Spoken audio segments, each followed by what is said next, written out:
All right, here it is, guys. I really need your help with this one because I'm at a loss. I'm at a loss. I mean, a few years back, I really took a deep dive and finding out and learning about the voting process and elections. And upon my research, I found that it was a point in time where people that would be running for offices, whether they be congressmen or the Senate or legislation or any type of office where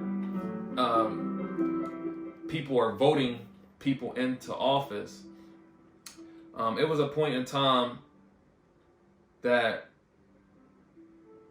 candidates or parties would have people out on the streets, walking around communities, walking around neighborhood, going door to door to see how much money, see how much money that they can gather up from the people, from the community to sponsor their campaign, and so they could use the money generated to basically pay for their campaign, to pay for their run.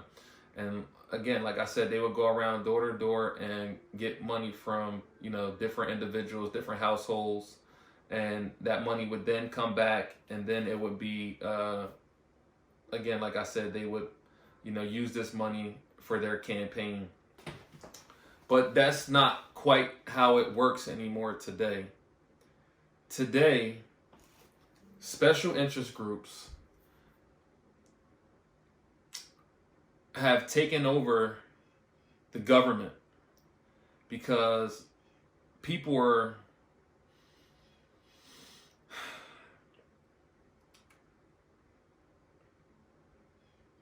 special interest groups are funding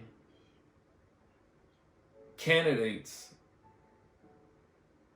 and what they're doing is they're making deals before they even get in office with these Fortune 500 companies and these special interest groups. That's why some of these companies are allowed to pollute cities, pollute towns, basically kill people and get away with it, because the person that's in office has made a deal with them that they are basically allowed to pollute communities for profits.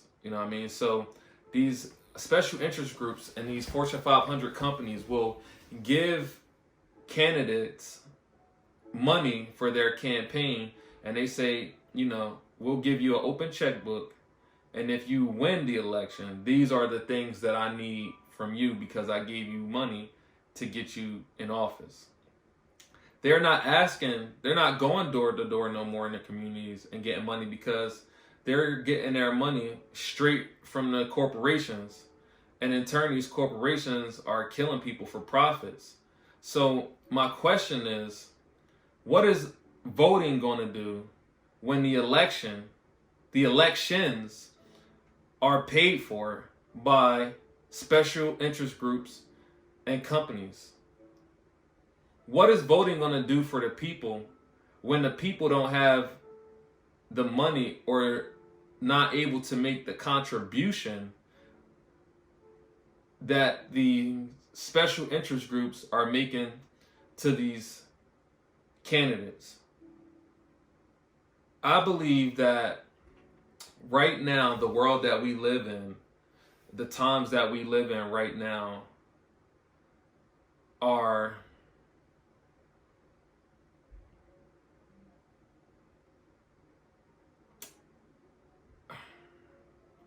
I can't even find a word that I'm looking for, but my question is, what is voting going to do when the shit has already been paid for? It's not paid for by the people. So what is voting going to do for us? And what has voting done for us in the recent years? voting for these candidates, what has it done for the people? Because I see people suffering. I see homelessness going up across the United States, not only here on the East Coast, but also on the West Coast. Homelessness has gone up catastrophically over the past decade. What has these candidates or these people in office, what are they doing for the people? If homelessness is going up, if poverty is going up, if the middle class is getting phased out, what is going on here in America where the rich get rich and the poor get poor? And it's really not only a mindset thing. I mean, because at first, I used to think it was just a mindset thing. Well, poor people stay poor because they're poor. That's not true. There's laws being passed that we don't know anything about. There's backdoor deals being done that's against the people for profits for these special interest groups, for these same people that's cutting the check to these candidates. I think that it's time that we organize. I think that it's time that we come together and start to think about us. Let's not place the responsibility on other people as it pertains to our lives. We have to look out for us, because as you can see, they just don't care about us. To me, in my opinion, your vote doesn't matter. They will do what they want. They will do what they will. And nobody's stopping them. Nobody's being held accountability. Nobody's being held accountable for anything when it comes to people that's in offices or people that's in certain positions. But you and I are being held responsible for everything. What is voting going to do? I love to read your feedback in the comments. Thank you.